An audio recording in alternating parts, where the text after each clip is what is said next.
mtakatifu wa siku.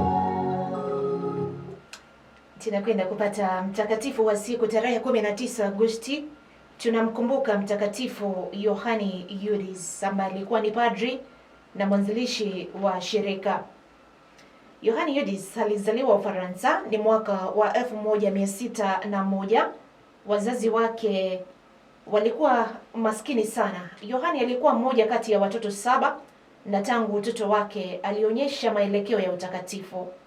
Yohani akiwa mdogo aliweka kwa siri nadhiri ya usafi wa moyo. Alipokuwa na umri wa miaka 14, wazazi wake wakiona alikuwa na akili sana, walimpeleka katika shule ya Wajesuiti.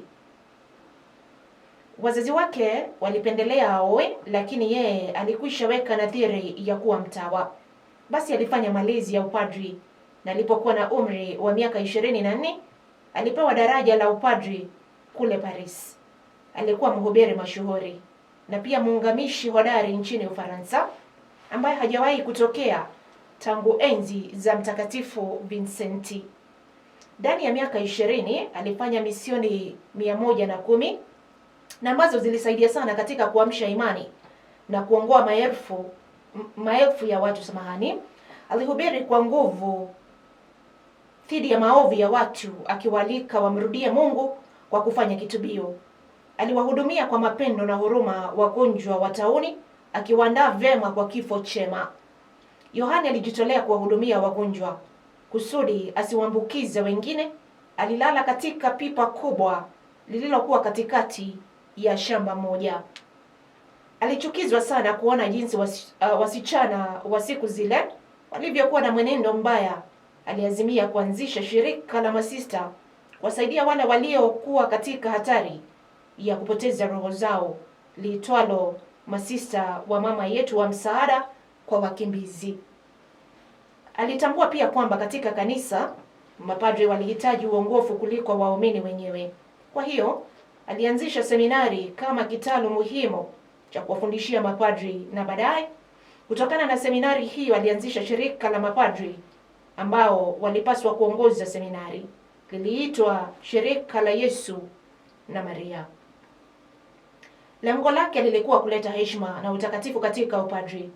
Kwa njia ya mashirika haya mawili, Mtakatifu Yohani akaeneza kote nchini Ufaransa ibada ya moyo mtakatifu wa Yesu.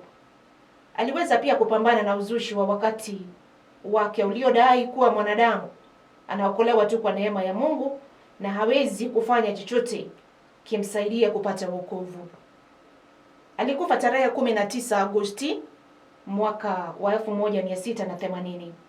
Alitangazwa mwenye heri mwaka wa 1909 na alitangazwa kuwa mtakatifu tarehe 31 mwezi Mei mwaka 1925.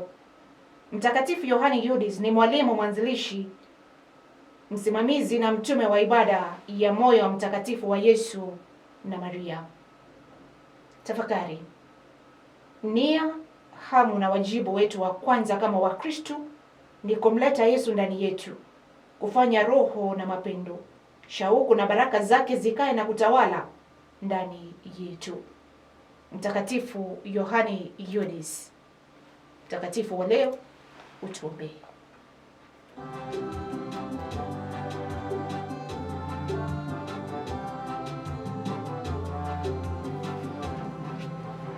Watakatifu wote wa Mungu mtuombee.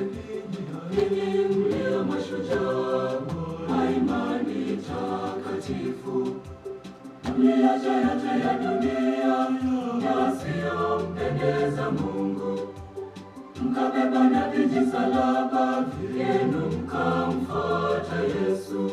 Sasa mnasherehekea kuko mbinguni kwa Mungu, mkiimba nyimbo za kuabudu na kusifu. Kwa pamoja tuungane tumshukuru Mungu. Sasa mnasherehekea kuko mbinguni kwa Mungu, mkiimba nyimbo za kuabudu na kusifu. Kwa pamoja tu